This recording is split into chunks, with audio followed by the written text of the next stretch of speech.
Masuk surga menjadi dambaan semua manusia. Melalui Al-Quran, Allah Subhanahu wa Ta'ala telah menjanjikan kenikmatan tiada tara dan tak bisa terjangkau oleh bayangan manusia. Namun untuk menggapai surga itu, ada harga yang harus kita bayar, yaitu ibadah dan amal kebajikan.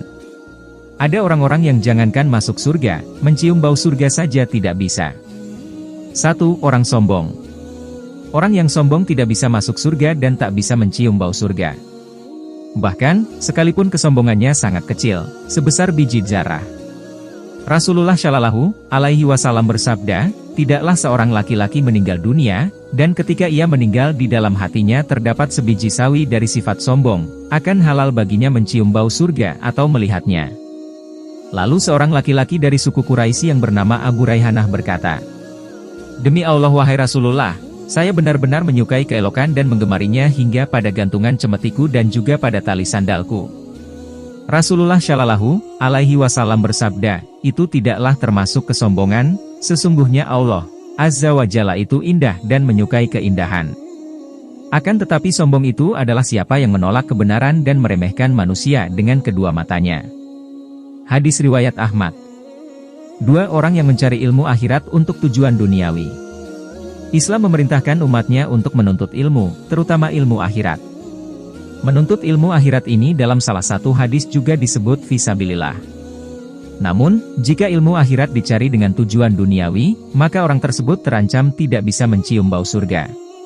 Barang siapa menuntut ilmu yang seharusnya untuk Allah, namun ia tidak menuntutnya kecuali untuk mencari dunia, maka pada hari kiamat ia tidak akan mendapatkan bau surga. Hadis riwayat Ibnu Majah, Abu Daud dan Ahmad. 3. Menisbatkan nasab bukan kepada ayahnya. Nasab merupakan salah satu hal yang dijaga oleh Islam.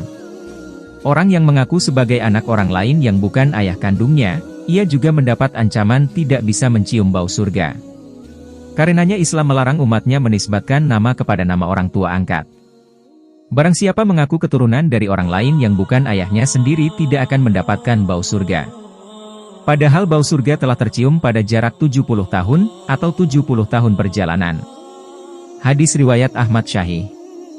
4. Wanita yang berpakaian tapi telanjang. Kelompok wanita yang berpakaian tapi telanjang ini tidak pernah dijumpai di zaman Rasulullah Shallallahu Alaihi Wasallam. Dan kini, sabda beliau terbukti. Banyak wanita yang model demikian di zaman sekarang, dengan dalih modis dan mengikuti perkembangan zaman, namun bagi Islam dianggap telanjang. 2. Golongan penghuni neraka yang belum pernah aku lihat, kaum membawa cambuk seperti ekor sapi, dengannya ia memukuli orang dan wanita-wanita yang berpakaian, tapi telanjang, mereka berlenggak-lenggok dan condong, dari ketaatan, rambut mereka seperti punuk unta yang miring, mereka tidak masuk surga dan tidak akan mencium baunya, padahal sesungguhnya bau surga itu tercium dari perjalanan sejauh ini dan ini. Hadis riwayat Muslim. 5. Orang yang menyemir rambutnya, khususnya dengan warna hitam. Hal ini sepele namun bisa menghalangi kita mencium aroma surga, sebagaimana hadis, pada akhir zaman nanti akan ada orang-orang yang mengecat rambutnya dengan warna hitam seperti warna mayoritas dada merpati, mereka tidak akan mendapat bau surga. Hadis riwayat Abu Daud.